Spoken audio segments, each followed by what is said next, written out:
कि आज रात को लीक होगी कोई बड़ी इंपॉर्टेंट वीडियो जो है। सप्तान साहब जो उनके बड़े ताल्लुकात है मरासिम है चौधरी बरादरान से। इस वक्त मुझे नहीं लगता कि कोई भी अरकान जो है वो अपनी अपनी जमात से मुनहरिफ होगा। There is too much to loose.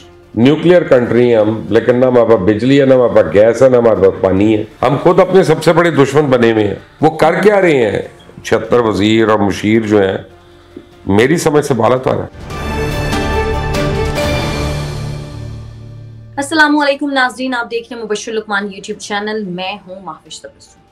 नाज़रीन, पाकिस्तान की सियासत में इस वक्त ऑडियोज़ और वीडियोज़ की बहुत ज़्यादा गूंज है। कभी किसी की ऑडियो लीक होती है, कभी किसी की वीडियो लीक होती है। मुबश्शिर साहब, सुनने में यही आ रहा है कि अब जो सियासी जंग है उसमें ऑडियो वीडियोज़ की बरसात होगी। और तलत हुसैन का आपने ट्वीट देखा होगा। तलत हुसैन साहब इस बारे में वो बड़ा वेट कर रहे हैं। उनको लग रहा है कि आने वाले दिनों में और ज़्यादा ऑडियो वीडियोज़ लीक हो सकती हैं। आप क्या कहेंगे इस बारे में? नहीं, तलत साहब ने तो ये कहा है कि आज रात को लीक होगी कोई बड़ी इंपॉर्टेंट वीडियो जो है। जी। तो मुझे नहीं पता उनकी इंफॉर्मेशन क्या है। अब इतना सीनियर आदमी कह रहा है तो यकीनी तौर पे उन्होंने कुछ ना कुछ तो वेरीफाई किया होगा, कहीं ना कहीं से उनके पास कोई टिप होगा। लेकिन मेरा ख्याल है कि अभी शायद टाइम लगे अगली कोई लीक आने से पहले। It's not going to be that soon. It's not going to be tonight. I mean, I'll be very surprised. क्योंकि मुझे उसका मकसद नहीं नज़र आ रहा। पहली जो है 3 ऑडियोज़ जो आ गई अभी वो डाइजेस्ट हो जाए लोगों के बीच में। और ये है कि मुझे honestly Mavish I am lost for words के हमने कितनी पस्तियों में जाना है, कितनी हमने और यानी नीचे गहरे तह खानों में जाना है। हमारी अखलाकियात का तो जनाजा निकल चुका है। और जो इमरान खान के फॉलोअर्स हैं वो कन्विंस्ड हैं कि जी वो सही है, यानी इमरान सही है। और जो उसके मुखालफीन हैं वो कन्विंस्ड हैं कि वो गलत है। कहीं पे कोई किसी बात के बीच में आना ही नहीं चाह रहा। तो कैसे चलेगा ये मामला? खुद पीटीआई हो या बाकी दीगर जमातें हों, एक दूसरे से हाथ नहीं मिलाने को तैयार, रवादार नहीं है। मुल्क कैसे चलेगा? मुझे तो उस चीज़ की वैसे भी जो सियासी सूरत हाल है उसकी कुछ समझ नहीं आ रही। राना सनाउल्लाह साहब कह रहे थे कि 4 बजे के बाद ज़ाहिर परवेज़ इलाही साहब वज़ीर आला नहीं रहेंगे, लेकिन अब तो 4 बजकर कई घंटे गुजर चुके हैं। अभी तक वज़ीर आला की डी नोटिफाई करने का कोई चांस नज़र नहीं आ रहा। तो ये पीडीएम क्या कोई खिचड़ी पे पका रही है? मेरा ख्याल है कि परवेज़ इलाही साहब को अप्रोच किया गया है। परवेज़ इलाही साहब से खुद बातचीत हो रही है और उनको उम्मीद है कि परवेज़ इलाही साहब शायद उनकी किश्ती में सवार हो जाए, ही जंप शिप। और उनको ये लग रहा है कि अगर हमने इससे पहले डी नोटिफाई कर दिया तो फिर बातचीत के दरवाजे बंद हो जाएंगे। तो अभी वक्त है। और जो है वो प्रेशर टैक्टिक्स शुरू हो चुके हैं।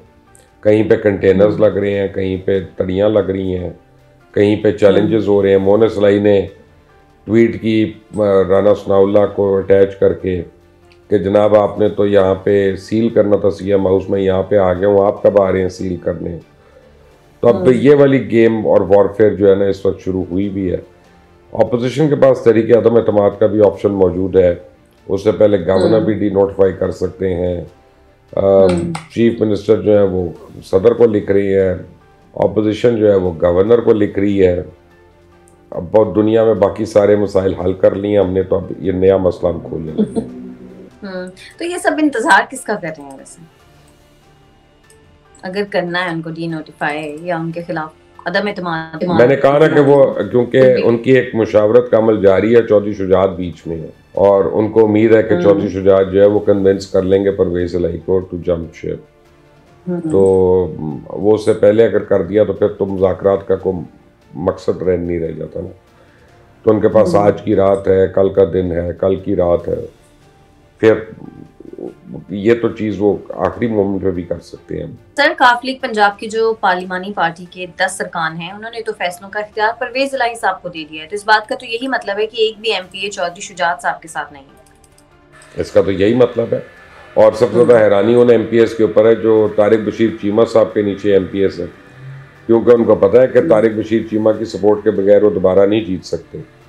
लेकिन इसका मतलब है कि वो तनाजुर में ये सोच रहे हैं कि पाकिस्तान तहरीक इंसाफ की पॉपुलैरिटी और मकबूलियत इतनी है कि जिसको उसकी सपोर्ट होगी वो इलेक्शन पंजाब में नहीं हार सकता। तो ये एक वेकअप कॉल भी है उनके मुखालफिन के लिए कि उनकी ग्राउंड लेवल पे किस लेवल तक तैयारी है। और ये आपकी बात सही है कि चौधरी शुजात के साथ इस वक्त पार्लिमानी स्ट्रेंथ कोई भी नहीं है, ज़ीरो है। सर लेकिन वैसे जो गवर्नर राज लगाने की बातें हो रही हैं, इसकी कोई पॉसिबिलिटी नजर आती है आपको? देखें जी, कोई मुझे बता रहा है गवर्नर हाउस के बाहर कंटेनर आ गए, कोई मुझे बता रहा है सीएम हाउस के बाद कंटेनर आ गए, कोई मुझे बता रहा है कि असेंबली के बाहर कंटेनर आ गए हैं। पुलिस कह रही है हमने नहीं लगाया, इदारे कह रहे हैं हमने नहीं लगाए। मुझे नहीं समझ आती कंटेनर्स लगाई किसने है। वो खुद कोई ट्रक कंपनियों ने लाके वहां पे रख दें कि यार बाद में हमें कहना है तो हम पहले ही रख दें यहाँ पे। तो लेकिन अभी काफ़ी इम्कानात मौजूद हैं और मुझे जो एक्चुअली लग रहा है वो ये है कि ये एंड में जाके अदालत में जाएगा ये मामला, और अदालत में फिर इसी तनख्वाह पे जाके सारों को काम करना पड़ेगा। असेंबली टूटने का मुझे फौरी तौर पे कोई पॉसिबिलिटी नजर नहीं आ रही। मामला काफी सनसनीखेज मरहले में दाखिल हो चुके हैं। स्पीकर पंजाब असेंबली ने गवर्नर पंजाब बलीगुर रहमान की तब्दीली के लिए सदर मुमलिकत को खत लिख दिया है। क्या आपको लगता है इससे कुछ हासिल होगा? देखें, सप्तान साहब ने खत लिखा है, मैंने आपको पहले इशारा दे दिया था कि वो ये ऑप्शन उनके पास है। दूसरों ने खत लिख दिया गवर्नर को। अब इसमें देखें कि प्रेसिडेंट की क्या इंटरफेरेंस हो सकती है डायरेक्टली पार्लियामेंट के अंदर और प्रोविंशियल पार्लियामेंट के अंदर।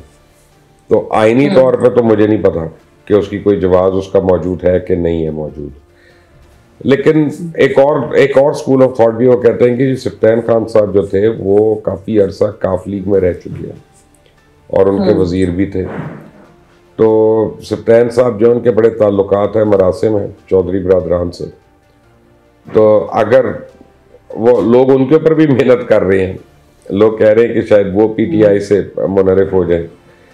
इस वक्त मुझे नहीं लगता कि कोई भी अरकान जो है वो अपनी अपनी जमात से मुनहरिफ होगा। There is too much to lose, और वो तो बेचारा बिल्कुल ही रह जाएगा इस वक्त जो छोड़ेगा। बड़ी बड़ी फ्लूइड सिचुएशन है माविश, कुछ समझ नहीं आ रहा मुझे। और ऑनेस्टली मुझे ये डिप्रेशन हो रही है, मुझे 2-3 दिन से डिप्रेशन हो रही है। तो मुझे तो बाहर फॉग और स्मोक को देख के डिप्रेशन हो रही है। अगर ये सारी सिचुएशन होती है, कंटेनर्स जैसे कि मंगवाए गए हैं, तो ये तो बड़ा मसला हो जाएगा। अगर आपके लीडर्स विजनरी हो, अगर आपके लीडर्स मेहनती हो, अगर आपके लीडर्स ऑनेस्ट हो, तो फॉग आपको डिप्रेस नहीं करती। आप फॉग को भी एक रीजन ऑफ एंटरटेनमेंट बना लेते हैं।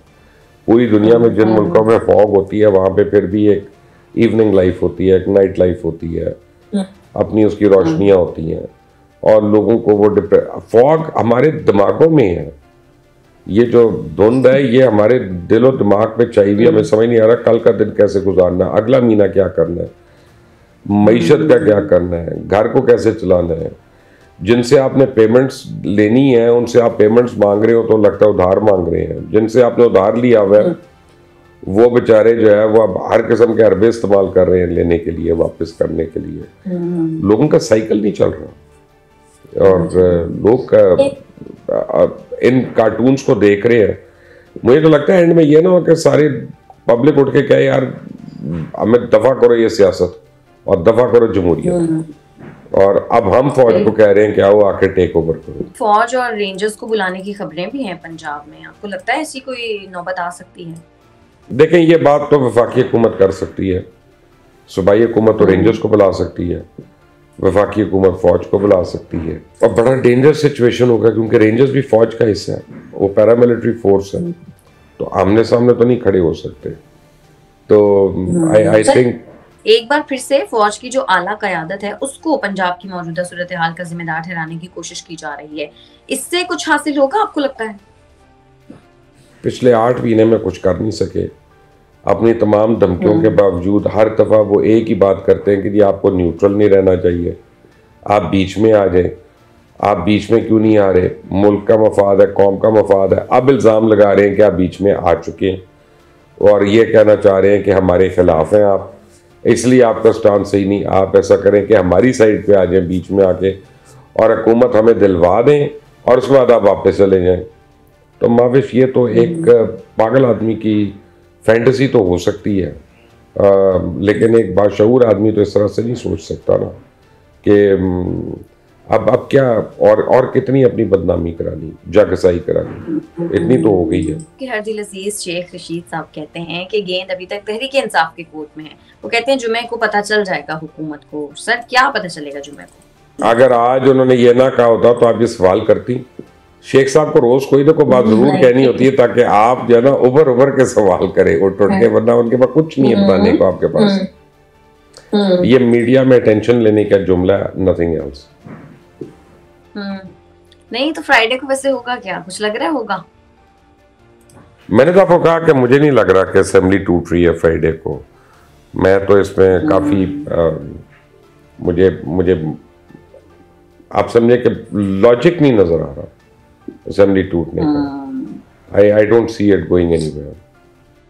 सर पहले इस तरह की भी खबरें आ रही थी कि वजीर आला पीपल्स पार्टी का होगा, लेकिन आज आसिफ अली जरदारी साहब ने साफ तौर पे कहा है कि वजारत आला का जो हक है वो नून लीग का है। तो क्या उनको अपनी कोई हार नजर आ रही है इसलिए वो इस तरह की बातें कर रहे हैं? नहीं, at the end of the day अब वो पीडीएम को सपोर्ट कर रहे हैं, तो पीडीएम का जो फैसला है, और पीडीएम में मेजॉरिटी जो है वो नून लीग के पार्लियामेंटेरियंस की है पंजाब में, तो ऑब्वियसली उनको राइट टू चूज दिया जा रहा है। और जरदारी साहब को ये पता है, बाशऊर आदमी है, कि 7-8 लोगों की यानी मेंबरशिप के साथ, नंबर्स के साथ कितनी देर तक वो इस पार्लियामेंट को कंट्रोल कर सकते हैं। लोगों को खुश ही करते रहेंगे और वो नहीं होंगे। तो पंजाब में अगर उन्होंने कम बैक करना है तो मजीद लोगों को नाराज करके तो नहीं हो सकता। तो इसलिए बेहतर यही है कि वो नून लीग को कहें कि आप लोग ये लें। और साथ उन्होंने ये भी कहा है कि मुझे हमजा ऐसे ही है जैसे बिलावल है, उतना ही अजीज है। तो इसका मतलब है कि उन्होंने तो ये हिंट दे दी कि उनकी चॉइस ऑफ कैंडिडेट कौन हो सकता है। लेकिन मेरा ख्याल है नून लीग में बहुत से लोग हैं जिनके choice of candidate Hamza Shahbaz नहीं है। सर वफाकी हुकूमत की शाख खर्चियों के हवाले से भी बात कर लेते हैं। एक तरफ हम देख रहे हैं कि मुल्क दिवालिया होने की नहज पर है, हालात इतने खराब हो चुके हैं। दूसरी तरफ हम देख रहे हैं कि वफाकी काबीना अभी भी फैलती जा रही है, एक और मुशीर का इजाफा हो गया है। हम कब सोचेंगे मुल्क के बारे में?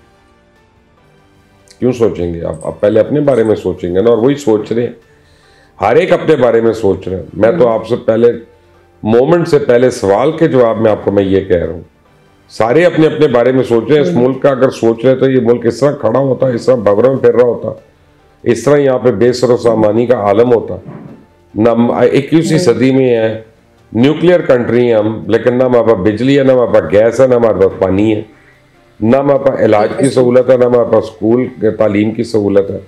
तो हमें अपनी यानी अपने आप को पकड़ना भी तो है, और हमें कहीं ना कहीं अपने आप को सीधा भी तो करना है। हमें किसी दुश्मन की जरूरत नहीं है, हम खुद अपने सबसे बड़े दुश्मन बने हुए हैं। पाकिस्तान का कबाड़ा कर रहे हैं हम बैठ के और देख लें उसके रोज हमें कोई ना कोई। और इसमें गुड एंड बैड की बात नहीं है। राना मुबश्शिर साहब बने बहुत अच्छे वजीर हो सकते हैं भाई, अगर इतने काबिल तो उनको पहले बना लेते, अब और 5 को कम कर दें। वो कर क्या रहे हैं? 76 वजीर और मुशीर जो हैं, मेरी समझ से बाला तार है। कम से कम जो मीडिया के अंदर अपॉइंटेड हैं वो ही नहीं मुझे नजर आ रहे। मीडिया के अंदर ही उनका रोल नहीं नजर आ रहा। बाकियों का तो चले अपने शोबे के मुतालिक बता सकते हैं, मैं आपको मीडिया का बता सकता हूँ कि ना मुझे उनकी इफेक्टिवनेस नजर आ रही है, ना मुझे उनकी कारकर्दगी नजर आ रही है।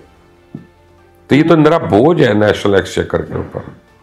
सही बात है सर, मुल्क का कोई सोचता ही नहीं है। सबसे ज्यादा दुखी होता है ये बहुत पहले से जमहूरियत के ऊपर से मेरा तो आप समझे कि उठता जा रहा है जितना भी फेथ था। चैनल को कर दें लाइक, सब्सक्राइब और शेयर, और अपनी कीमती राय से हमें जरूर आगाह कीजिएगा। हमें इजाजत दें। अल्लाह।